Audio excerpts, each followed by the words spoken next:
Adil Kak Talino, bah Curamin Kak Saruga, bah Sengat Kak Jubata. Salam sejahtera untuk kita semua. Yang terhormat, Bu Dini Hajafiani, SPD, selaku dosen pengampu mata kuliah jurnalistik, dan semua teman-teman yang kami banggakan. Baiklah, pada kesempatan ini, kami dari kelompok 7 akan membacakan beberapa poin penting dari materi yang kami pelajari. Pada kesempatan ini, saya akan memperkenalkan anggota kami. Yang pertama ada saya sendiri, Cindy Fatikasari, dan Okta Emelda, Ahmad Ridwan, Ita Nupita. Penyaji pertama dibacakan oleh Okta Emelda, penyaji kedua Ahmad Ridwan, penyaji ketiga Ita Novita, dan penyaji keempat saya sendiri. Berikut adalah pembacaan materinya. Assalamualaikum warahmatullahi wabarakatuh. Perkenalkan, nama saya Okta Emelda. Di sini saya sebagai pemateri 1. Di sini saya akan menjelaskan pengertian jurnalistik. Yang pertama, pengertian jurnalistik menurut para ahli Kris Budiman menyatakan bahwa jurnalistik bisa dibatasi secara singkat sebagai penyajian, penyiapan, penulisan, penyuntingan, dan penyampaian berita kepada halayak melalui saluran media tertentu. Yang kedua, menurut F. Fraser Bond, dalam menulis jurnalistik adalah segala bentuk yang membuat berita dan ulasan mengenai berita sampai pada kelompok pemerhati. Oke, baiklah, saya di sini akan menyimpulkan arti jurnalistik. Jurnalistik dapat disimpulkan sebagai sebuah media yang telah kita dapat atau sebuah penyampaian materi yang bisa kita jadikan sebuah isi makalah atau majalah.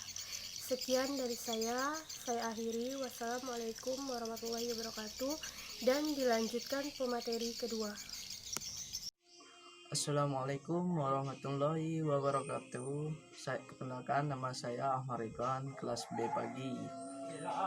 Saya akan menjelaskan tentang bentuk jurnalistik. Jurnalistik dibagi menjadi 3 bagian besar. Yang pertama adalah jurnalistik media cetak, yang kedua adalah jurnalistik media elektronik audit, yang ketiga adalah jurnalistik audiovisual. Saya akan menjelaskan yang pertama adalah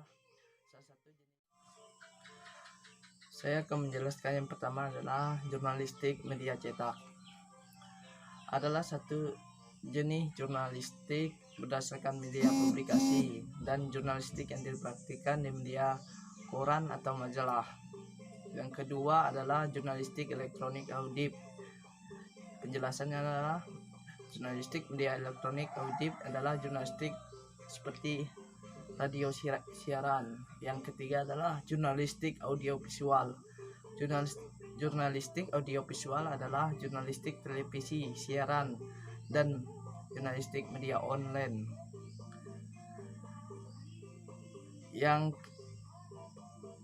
Produk jurnalistik. Produk jurnalistik adalah surat kabar, majalah, dan lain-lain.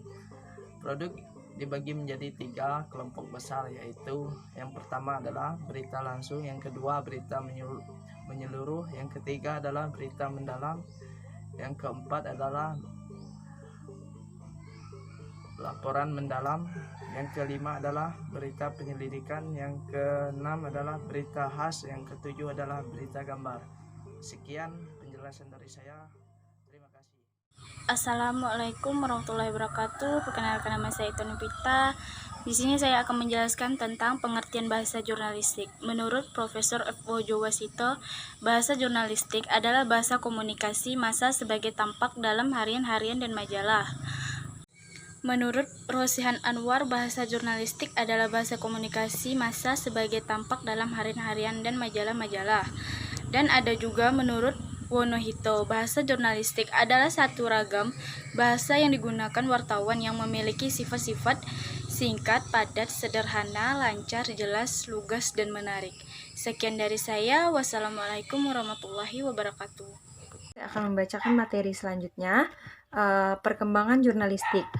1. Kelahiran wartawan pertama. Pada zaman Romawi, Lahirlah wartawan-wartawan pertama, terdiri atas budak-budak belian yang oleh pemiliknya diberi tugas mengumpulkan informasi, berita-berita, bahkan juga menghadiri sidang-sidang senat dan melaporkan semua hasilnya. Yang kedua, jurnalistik di Eropa. Di zamannya, terbitlah surat kabar pertama bernama Avisa Rechtliche Order Zeitung pada tahun 1609. 9 tahun kemudian, surat kabar tertua bernama Corte Outi Italian and Deutschland terbit di Belanda pada tahun 1662. Courant of General News terbit di Inggris. Yang ketiga, zaman penjajahan di Indonesia, jurnalistik vers mulai dikenal pada tahun 1744 ketika sebuah surat bernama Batavia News terbit dengan penguasaan orang-orang Belanda. Baiklah, sekian pembacaan materi dari kelompok kami. Apabila ada kesalahan kata, pengucapan, dan penulisan, kami ucapkan maaf dan terima kasih.